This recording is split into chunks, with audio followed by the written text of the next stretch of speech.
Stereotype is a perception of culture, and I think that's the difference. The difference, and what I used to try to explain to my agents all the time, because it drove them crazy and it drove them mad. Why won't you do this part on CSI? They're offering it to you. It was a drug dealer? Well, yes. Yes.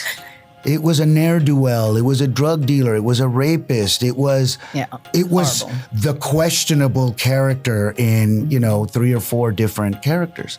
And I said, because I have young fans looking at me from the Fame days, because I have, cultural communities looking at me because of Blood In, Blood Out and Mi Vida Loca, and I like it like that, I have a responsibility now.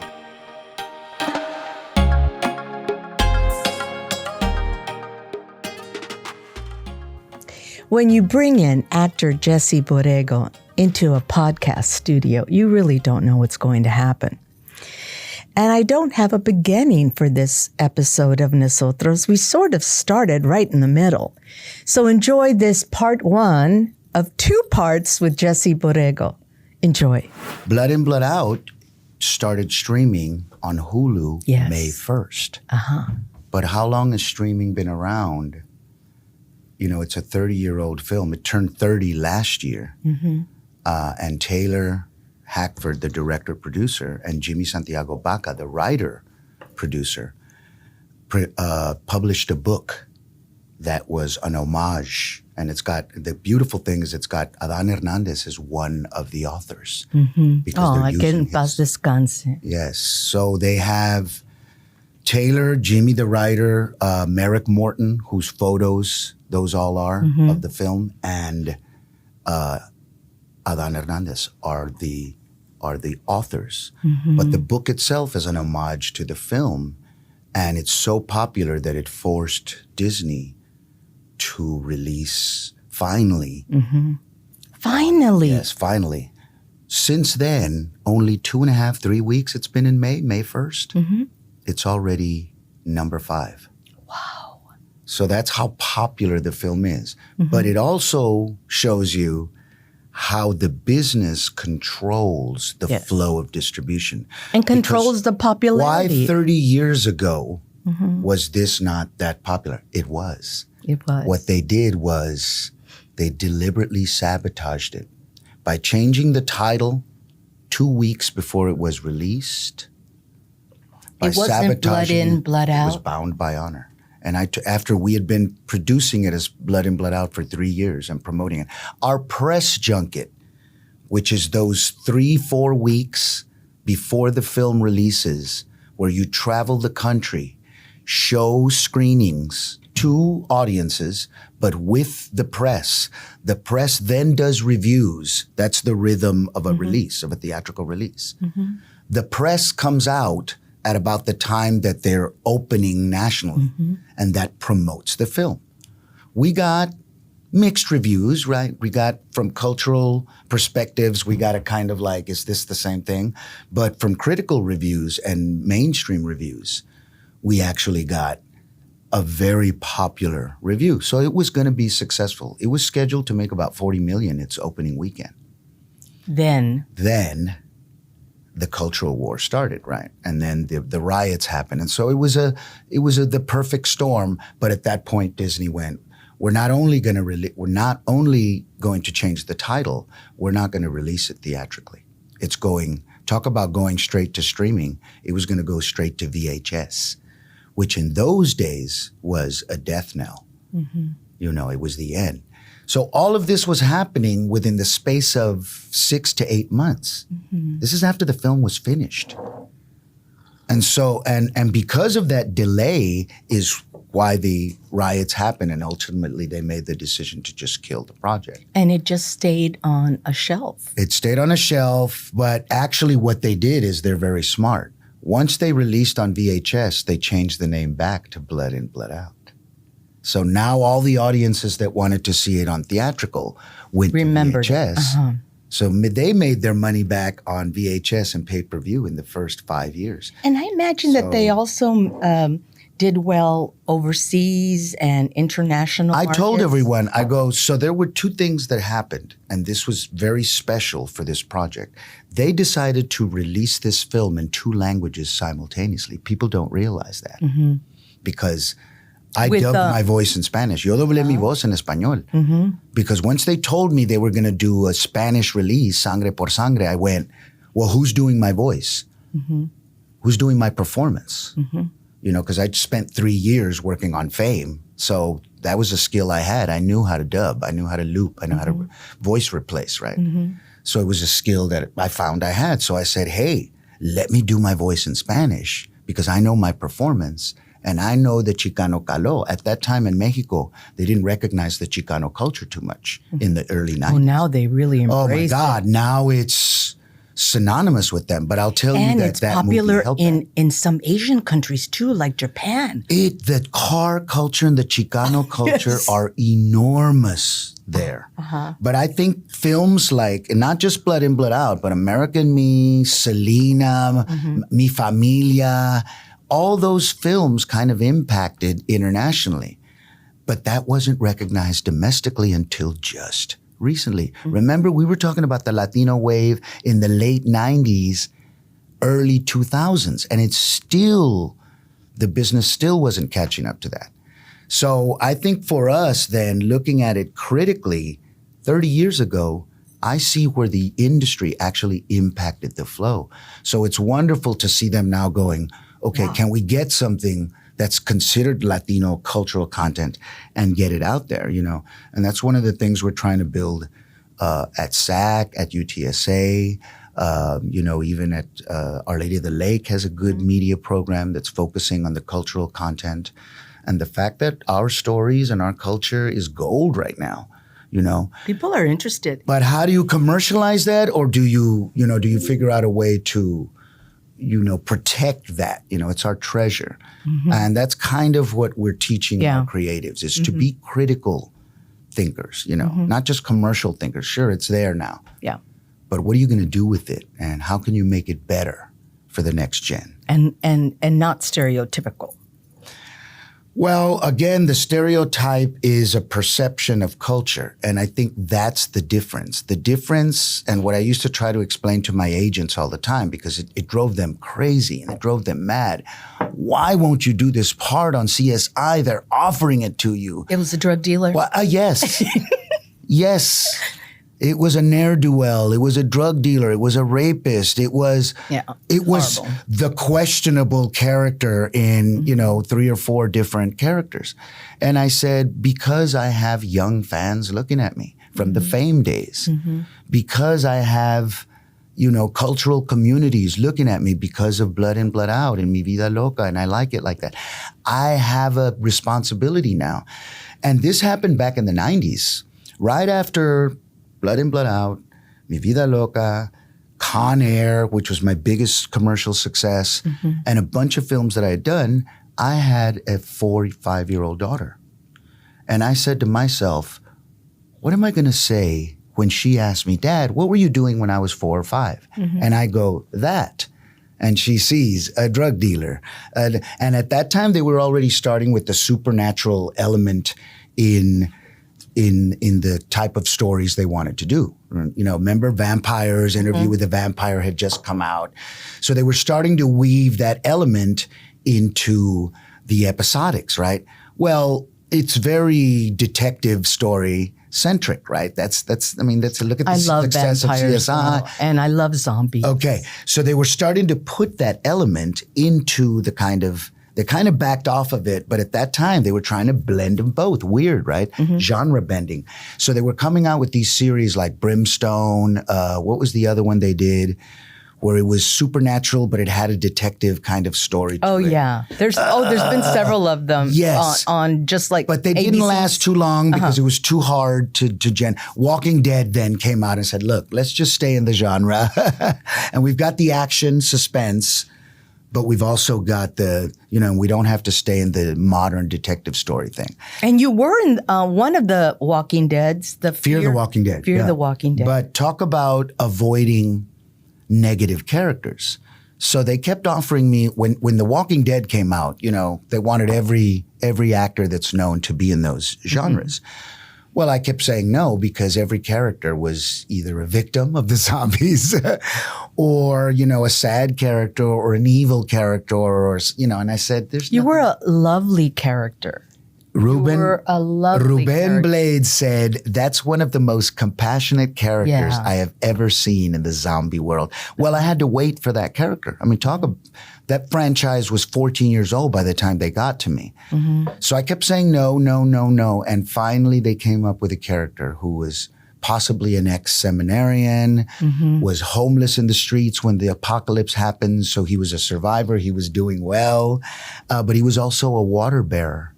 And he knew when the water would be turned on. So he would bring the water to the communities. Spiritual. Yes, he was a totally spiritual character.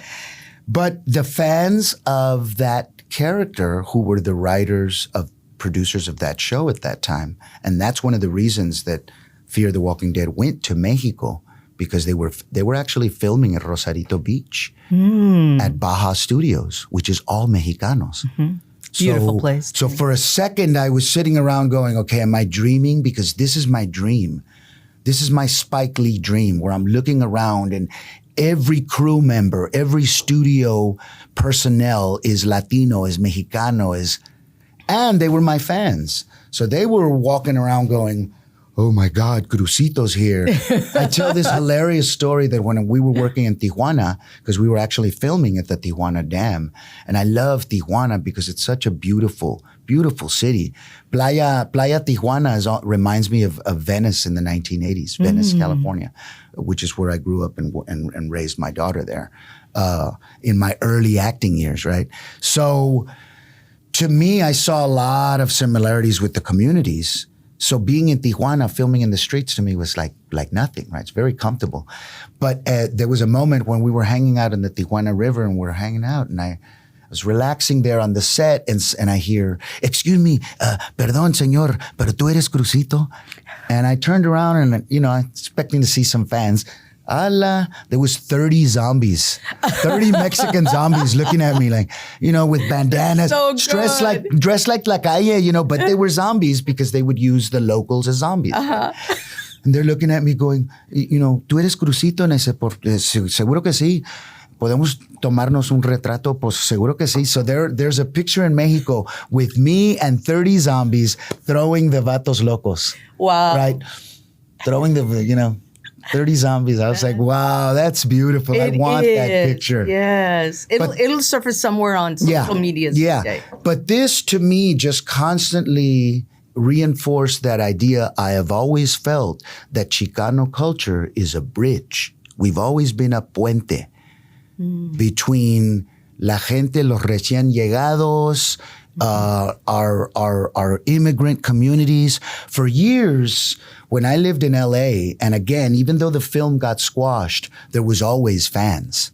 There was always fans. They were either Chicano fans or people that saw it on VHS, or people that when it came out on DVD, the director's cut reinvigorated that fan base. So there was a lot of people that saw it on DVD. YouTube, once YouTube came out, that was the only way to watch it outside of, normal streaming platforms, because it wasn't streaming. So the fans just kept sharing it and sharing it. So back to that point you were making, when it was released as Sangre por Sangre in Latin America and in Mexico, there was no sabotage of the release. So think about it. In Latin America, we were the title of the year. We were, the number one pirated film through the 90s and early 2000s, right? I think I when I would drive up to the Malt House on the west side, and there was always a guy with bootleg DVDs and even cassette tapes back in the day and everything. And he was selling Blood In, Blood Out. Oh. Now, it was a real shaky version. Yeah. It was someone caught it and, someone... But after DVD, it was easy to knock it off. That's the version with good quality, that kept up being uploaded to YouTube, right? And that's how they started the rumor that there was a 5-hour version out there. Oh my God, 5-hour version. And I asked Taylor, I go, Taylor, there's been this this rumor on the internet for years that there was a 5-hour version. Was there ever? He goes, yes. He goes, no. But nobody ever saw it. He goes, because it was a 5-hour cut that I showed the Disney executives. When they started waffling, I was trying to tell them, I already have part 2. Just give me permission to cut it into 2 and release it as 2. But at that time, they were so cold on it that it took everything just to get them to release it theatrically. I never knew that. So they said, we don't care. We don't care. You got to cut this down to 1 movie and it's going to VHS. And at that point, he went, no, I'm Academy Award winning Officer and a Gentleman, produced La Bamba, Taylor Hackford. No. And they went, okay, Taylor, the best we can do is we'll give you a theatrical release, but you have to change the title. And at that point, he threw his hands up in the air and said, well, in order to get it released theatrically, and it did well, let me tell you 2 places it did well. LA, because it was about LA, so it lasted there for about 3 weeks. Everywhere else, it didn't last more than a couple of weeks. San Antonio, when it went to the dollar movies. Remember we had the dollar movies? When it went from the main down to the dollar, oh my God, it lasted for about a month at the dollar movies. So the raza kept it alive. Yes, mi gente. And now that it's streaming, I thank all the fans that I made. They go, why are you so humble? I go, because without you guys, we would not even be streaming. Disney would have washed us away. We would have been forgotten.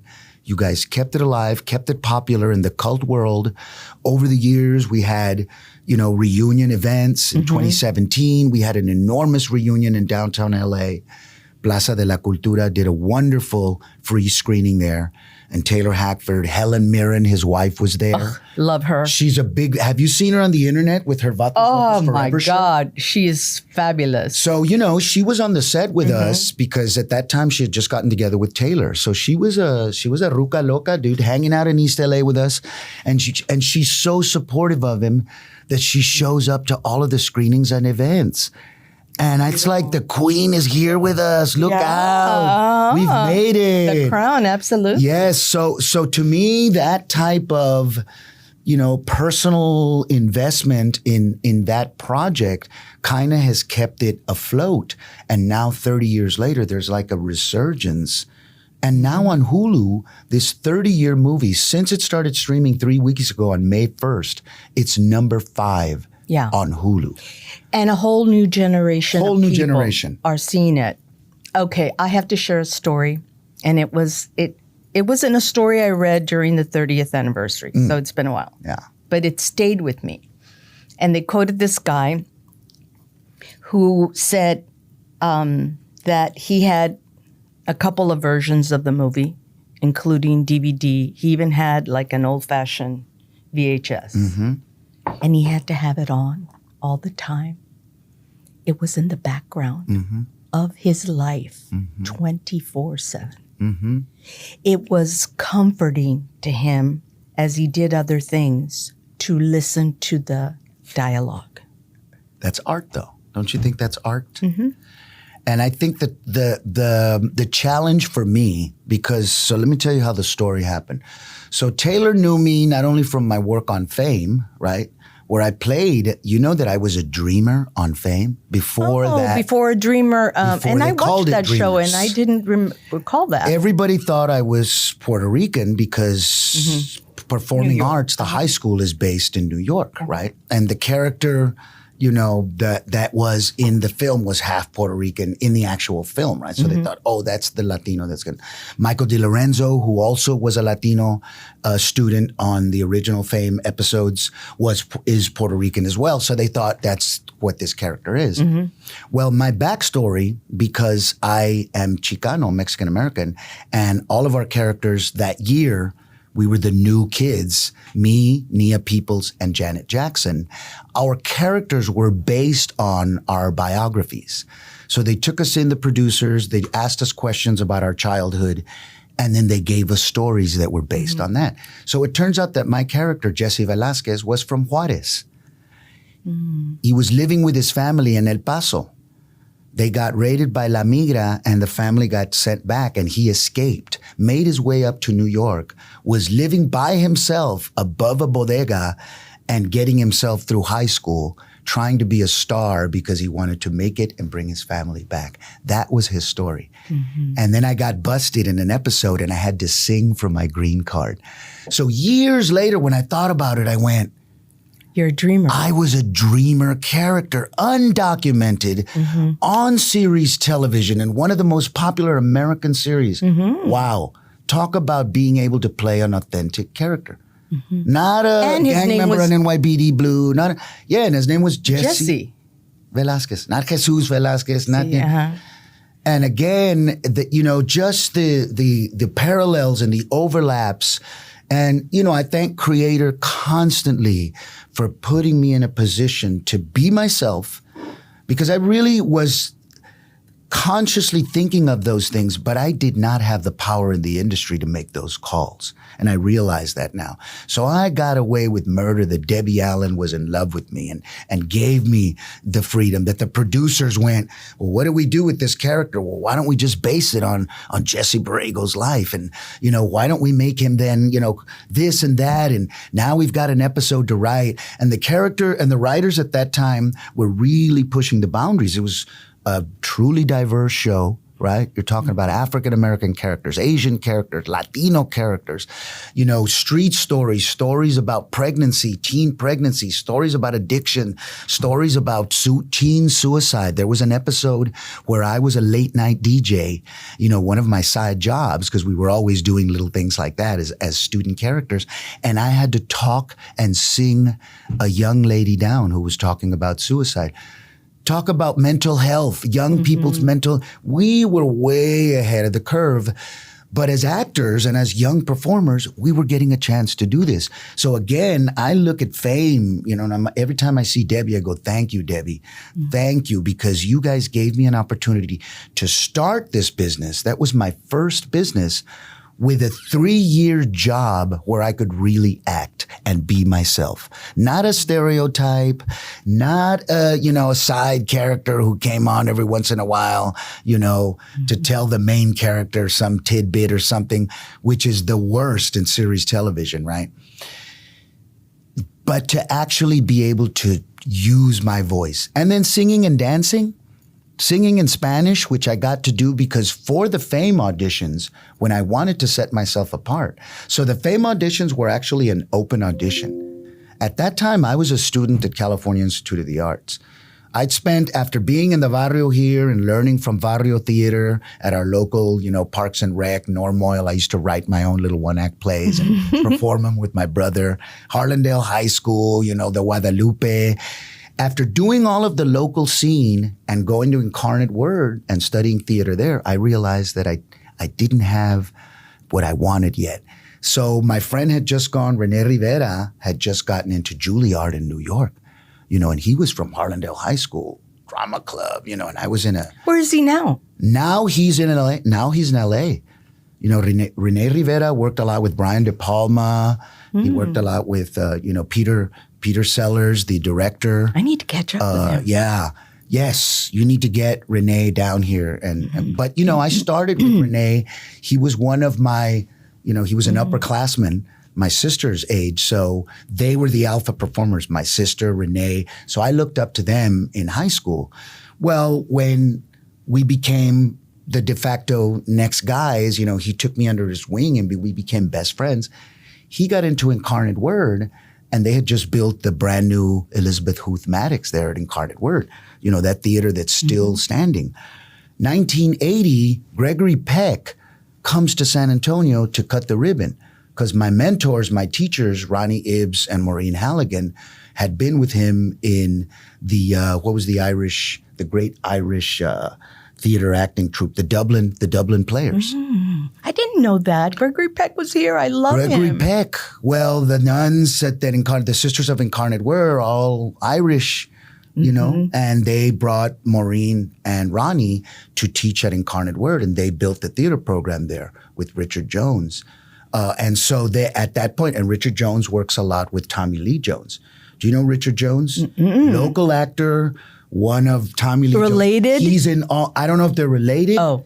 But he's in every Tommy Lee Jones, especially the Westerns. Richard Jones is in there somewhere. Those were my teachers at Incarnate Word. That's fascinating. So Rene, when he goes to Incarnate Word and they're building the theater, they reach out to him and they go, hey, we want more Mexican-American kids in our program. Rene puts my name down. And I always thank Rene and tell this story because they go, well, how did you go?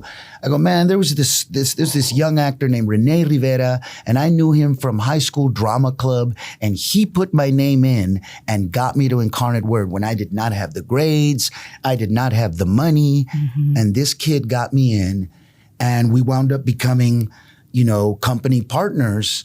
This Puerto Rican director out of La Mama Experimental Theater in New York, Osvaldo Rodriguez. Did you ever hear the name Ozzy Rodriguez? Mm-mm. So talking about La Virgen, he did, in 1981, we did a production called Madre del Sol, Mother of the Sun. And we wound up going with Mayor Henry Cisneros to the San Antonio Expo to Mexico. Have you ever heard that? Mm-hmm. San Antonio Expo? Yes. Uh-huh. We were the only theater troupe that went to Mexico. Because they did an intercambio, but it was a lot of folklorico groups, a lot of music groups, a lot of visual artists, right? We were a theater Teatro. group. So Madre del Sol was so popular, and George Cisneros, Henry's brother, was our composer. He composed the music. So he got us in line, and we actually tooled a theater version, and we went and did Chicanos doing the story of, the first act was the conquest, was the Conquista. So the Spanish arriving and Moctezuma wondering how he was going to keep this culture together. So the first act ends with the massacre of Tenochtitlan, right? Then the second act starts with the Bishop Zumárraga arriving in Tenochtitlan and the appearances, and Juan Diego starting to see the appearances. And that was our play. And we did it actually trilingually, because we did Spanish, English, and Nahuatl. La Virgen spoke in Nahuatl to Juan Diego. So it was this beautiful production with Aztecas, and we did it at the Assumption Seminary. Oh, wow. Right here on French and Woodlawn. Yes. That brings me to a question about identity.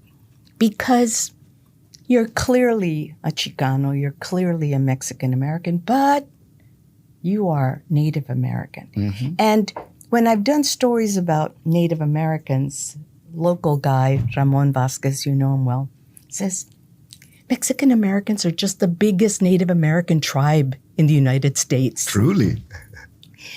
So that gave me another perspective, right? Because, there's no reason to differentiate. Exactly. So, but tell us about your identity, how you self-identify both as Chicano, Mexican-American, and Native American. I think growing up with educated parents, my father, Jesse Borrego, he was a well-known accordeonista in the conjunto scene here, contemporary of Flaco Jimenez. I grew up listening to his music, right? Conjunto music to us was our blood in, blood out in the background. Not only was my father always in las tocadas and coming home and then the rehearsals, the accordion was the sound. But my grandmother, who was his influence and was the one that taught me all his songs that I would listen on his recordings, she was very cultured. She was from Laredo, very bilingual, but very cultured. Her father was a foreman. Canales was a foreman for the railroad there. So they even though they were upper middle class. Yes, so they had resources. They had music, they had schooling and all of that.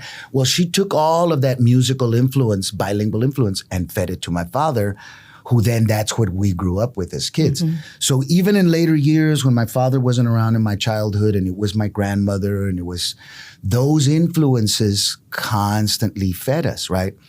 But there was something, again, we identified, even though, yes, we were called Mexicano-Americanos, even though we loved the Mexicano culture, right? Even though we grew up in Texas with the Alamo and, and cowboy culture and all of that, there was always something very specific about that word Chicano, right? And it wasn't something that I learned. It was an identity that we knew through tradiciones, right? Including being naturally a code switcher. You see what I'm saying, right? And it was the same thing culturally. There was always this kind of duality that wasn't half and half. It was blended. And I didn't recognize what that was until I got older. And, los indios, and, pues eres de aquí. And my grandfather would take us to Floresville, and it felt very comfortable to be on a horse and to be outside, and los nopales and la comida. And there was something and so whenever I would see the Mexican indigenous culture, I always identified with that. Los mexicas, los danzantes, remember los indios voladores? Oh, of course. That were at the hemisphere? Mm. That always seemed to me right on, spot on. ¿Verdad? Whenever we would watch the Westerns, I always found myself looking at the indigenous cultures, right? Mm-hmm. And trying to see and it was weird. Then when we went to school, when I was at Columbia Heights, when we were at Columbia Heights, we were the Braves. Oh, that's right. Harlandale has all the Indian Leal mascots. was the Apaches, Yes. And Harlandale was the Indians. And so as you saw those, again, in the cultura, there was all of that. But for some strange reason, spiritually, it always called to me. Mm-hmm. So as I got older, I always tried to find, what is that conexión con los indios voladores? And then the story started to come out, Abuelita Sanchez would tell me, my great-grandmother was Apache. And my mother would tell me, is it Apache or Mescalero Apache? Well, we don't know. See, that's and again, La Familia de los Coahuiltecos, which is Ramon, they want to do my genealogy and help me figure it out. Yes. But, there was also, there's Mescalero, there's Kiowa that was around here. There's, ¿qué son los otros que son Apaches de acá? No los come crudos. They're not Apaches. No, esos son Coahuiltecos. Okay. Yeah. And again, trying to figure out, okay, well, what is that? Well, where is that connection? And how are we? Years later, when I had the opportunity to audition for Tecumseh, The Last Warrior, which I was very proud to play that part. It's a great movie, by the way. After Blood In, Blood Out, TNT did these series of Native American films. They did the Joseph Bryant story. They did a Geronimo. They did Lakota Woman with Irene Bedard. So they did the Jim Thorpe, and they did Tecumseh, right? Well, they couldn't find the Tecumseh because the kid that they had was an Anglo kid who didn't have native blood. And the native groups at that time were saying, well, your lead should have some. So I auditioned for it, and they came to me and they said, well, do you have any papers that say you're Native American? Mm-hmm. And I was laughing because I said, wow, for years I've been too brown to be the lead. Now I'm not brown You're enough. You're not exactly the right brown. I said, hey, I went to Harlandale High School. I'm an Indian, man. Come on. I live in the South Side. What are you talking about? But I had to go back, and my grandmother had to get affidavits that said that my great-great-grandmother, Feliciana, Mama Chana, was from the rancherias in South Texas. And that's where Luis Sanchez got his indigenous blood, passed it on to my grandmother, who passed it on to my mother, who passed it on to me. Then what I had to show was, since my father was from Laredo, was Chicano, his familia, Eagle Pass, Monterrey, which is where the Mexicanos are from. So we had to make a connection to our Mexican culture. And that through there, then, as mestizos, we had also Mexican indigenous blood. It was hilarious. But all of that, again, was something that I already knew. Like I told you. Then that mystery started to become very clear to me. Oh, when you say the word mestizaje, when you say the word mestizo, which of course our Coahuiltecan brothers hate that word, right? But it's that, to say that Mexican Americans, whether they're from here, Texas, from Nuevo Mexico, when you talk about Jimmy Santiago Baca, he's Isleta Pueblo. Mm-hmm. So I would hazard to say that almost every Mexican American community is a mixture of our indigenous blood. And that's something that I tell people. I go, look, you got to understand that our Southwestern vaquero culture, as much as the original Spanish cultures were conquistadores, that eventually those families and those communities had to live in peace with the indigenous communities because they weren't going to destroy them and disrupt them. And they realized that what was left after the Spanish authority left, after the military left and those communities, those rancho communities were left, we had to live in peace with them for 100 to 150 years. And that was the culture that these Anglo immigrants came to. It was a culture that was actually very much at peace with the native cultures. The Comanches weren't fighting with those communities anymore. There was an understanding, hey, you got it. When you show up, take the cattle you need, just don't raid our towns. And okay, you got it. We're not gonna create this war of annihilation, on the Comanches because we can't do. And we were fine for 50, 75 years till the new ones showed up. And the new immigrants. And that's when they realized, oh, okay, well, we got to get rid of them first, then we got to get rid of them, right? Mm-hmm. We don't like to talk about the big Comanche massacre of San Antonio. Yeah. We tell the history of San Antonio, but we don't like to tell that story. Yeah. So that understanding of who we are then fed into me as a young performer, as a cultural performer, and it started to then influence everything that I did. So fast forward, I'm an 18-year-old at college and I'm learning Tennessee Williams and Ibsen, and I'm like, where am I, man? Where am I in all of this?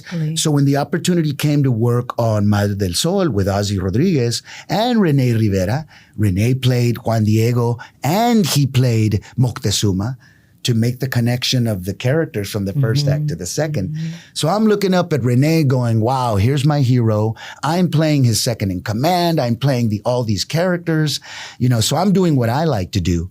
I'm speaking in Spanish, Nahuatl, English. I'm going to my grandmother. It was one of the only plays that my grandparents came to see me in. Oh. Because she was bedridden most of the time, but she actually got out of bed and came to see the show. So those kinds of, it just fed that love of la cultura indígena, and I wanted to know more. So now we go to Mexico and we're in Tlatelolco, which is one of the strongest, that's where the Otomí were. One of the strongest guerreros of the alliance, and they weren't even Mexica, they were Otomí, but they were familias. By that point, they had united their communities under the Triple Alliance. So here I am learning about it. I'm in the land. We went up we went to Teotihuacan. We went and visited. So I'm seeing the love and I'm putting it all together and going, that's why when I was a kid. And that's why now we come back to San Antonio and I'm like, pues, ¿quién son las gentes de aquí? And I start to recognize that it's there in our Chicano artists and our Chicano activists. In Neftali and his work. It's a raíz. It does not die. It doesn't die. And and Deborah's work, and I'm going, okay, it's all here, these artistas. And this is the community I'm in. So it just kept feeding that want and that need to be there. Mm-hmm. Years later, when I'm playing Tecumseh, I'm putting all of that into there. And I'm learning about the Shawano and I'm learning about the Shawnee and their battle, and what happened there. And, the juxtaposition to what happened here in the Southwest, with the conquistadores, and I'm going, okay, I see it. That's our unspoken culture. Those are the stories I want to tell. That's what I'm going to put in every character that I play in American cinema. I'm going to put that in there. I'm going to put that in Cruzito and his understanding of that culture with that first painting and that art. I'm going to put it in Tecumseh. Where can I put that Chicano activism? Into that character, right? We still haven't told that true story of, who Zapata, right? His indigenous roots. Emiliano. Why, the fact that, why do the Zapatistas relate to him? Mm-hmm. Because he Tecumseh was talking about the same thing, communal rights, the understanding that the earth is our mother. Those are indigenous values and traditions that were passed on. And every major cultural hero has had those. You know, and those are our Martin Luther Kings, right? Those are our, you know, Rigoberta Menchú, you know? So then, man, now I see the connection to our South American, our Central American indigenous cultures. And as a Chicano then, as a Chicano storyteller, as a filmmaker, as a, you know, as an artist, I go, okay, that's where I want to go. That's where I want to take this. Now, when I teach my students now I honor that and I go, what is the cultural narrative? What is the personal narrative? That's your color. That's your onda. Mm-hmm. What is your onda? And what are you going to do with it? Well, make your world a better place. Tell the story, first of all. Tell your story. Tell your people's story.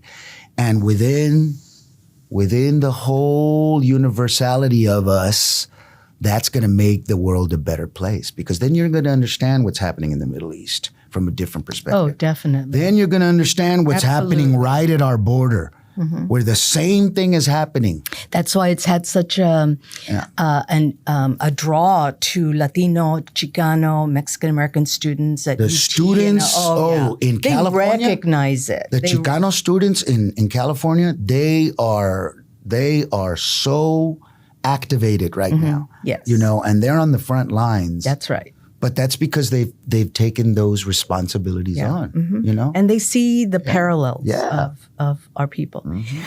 The video version of Nosotros can be found on YouTube, but you can listen to the podcast on expressnews.com under the podcast tab on the homepage, as well as all the other places you get your podcasts.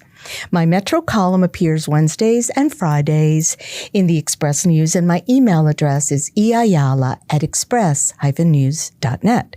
Thanks for joining us, and tune in next week for part 2 of my conversation with Jesse Borrego, Vato Loco.